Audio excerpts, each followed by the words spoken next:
Kasus dugaan korupsi dana hibah Komite Olahraga Nasional Indonesia, Kabupaten Kota Waringin Timur, senilai 30 miliar rupiah terus bergulir setelah permohonan pra-peradilan oleh tersangka utama AU ditolak oleh Pengadilan Negeri Kota Palangkaraya. AU Ketua KONI Kotim dan BP terjerat dalam kasus penyalahgunaan anggaran dana hibah KONI Kotim untuk tahun anggaran 2021-2023. Keduanya telah ditahan sejak 20 Juni hingga 9 Juli 2024 dengan masa penahanan yang kemudian diperpanjang selama 40 hari. Pada 19 Juli 2024, AU mengajukan permohonan pra-peradilan untuk menguji keabsahan penetapan dan penahanan dirinya. Namun pada Jumat 2 Agustus 2024, Hakim Pra-Peradilan Muhammad Afan memutuskan untuk menolak permohonan tersebut. Keputusan ini didasarkan pada pelimpahan yang diterima oleh Ketua Pengadilan tanpa mempertimbangkan permintaan penundaan pelimpahan tersangka yang diajukan oleh tim kuasa hukum AU, Mahdianur SHMH, dan rekan-rekan dari tim kuasa hukum AU yang terdiri dari Advokat Rahbiah SHMH, Advokat Nela Afianti SH, Advokat Kevin Saputra SH, dan Jimmy Haletando SH menyatakan kekecewaannya atas putusan ini.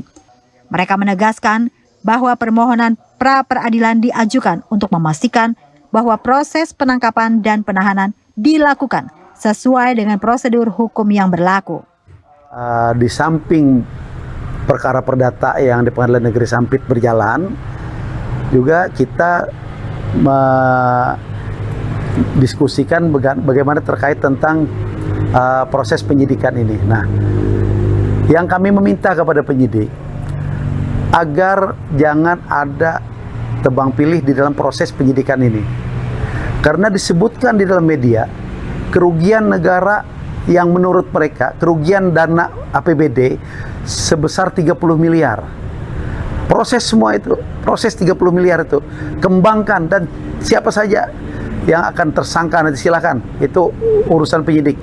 Nah, kami tidak lain dan tidak bukan hanya untuk menggali siapa sebenarnya yang bersalah dalam perkara ini. Silakan, itu adalah tugas penyidik untuk menggali ke kerugian yang 30 miliar itu. Dan kami mendengar nih ada yang hanya diperiksa kerugian 23 miliar saja. 7 miliar itu tidak, untuk sementara tidak akan ada pemeriksaan karena bisa diperiksa itu kalau ada pelapor. Nah, pertanyaannya, disebutkan bahwa kerugian negara 30 miliar. Kenapa hanya yang ada diperiksa hanya 23 miliar? Itu yang bertanya kami. Silakan nanti penyidik untuk melaksanakan, mengembangkan penyidikannya. Dengan ditolaknya permohonan pra-peradilan ini, kasus AU dan BP akan dilanjutkan ke Pengadilan Tindak Pidana Korupsi Tipikor Palangkaraya untuk membuktikan lebih lanjut. Kepala Kejaksaan Tinggi Kalimantan Tengah yang menjadi termohon dalam permohonan pra-peradilan ini menyatakan siap menghadapi proses hukum berikutnya di Pengadilan Tipikor. Kasus ini menarik perhatian publik dan para tamu undangan, termasuk kuasa hukum dari pihak lawan yang hadir di persidangan Pengadilan Negeri Palangkaraya yang berlokasi di Jalan Diponegoro nomor 21. AU dan BP masih ditahan di Rutan Kelas 2A Palangkaraya selama proses hukum berjalan. Dari Kota Palangkaraya, Hariri melaporkan.